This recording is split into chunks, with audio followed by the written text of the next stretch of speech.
Pansamantalang steel connector bridge ng Kabagan Santa Maria sa Isabela binuksan na. Naritong report.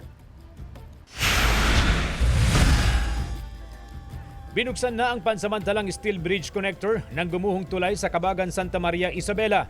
Pwedeng dumaan ang mga sasakyan na may hanggang 3 toneladang gross vehicle weight. Tiniyak din ng DPWH ang pagpapatayo ng permanenteng tulay sa loob ng 2 taon. Para talagang gawin ng matibay ito.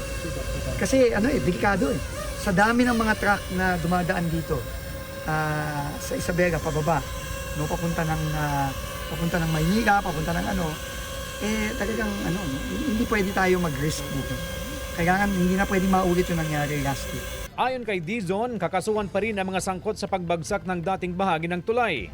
Magsasanib pwersa ang mga lokal na pamahalaan ng Kabagan at Santa Maria kasama ang DPWH sa pagpapatupad ng 24/7 na traffic management sa tulay, kabilang ang 20 km/h ni speed limit habang binabagtas ang tulay. Pebrero noong nakaraang taon nang bumagsak ang bahagi ng tulay nang dumaan ang overloaded na truck. Sa pagbisita ni Pangulong Ferdinand Marcos Jr. sa nasirang tulay noong nakaraang taon, sinabi niyang may depekto sa disenyo ng tulay. CJ Torida, One North Central Luzon.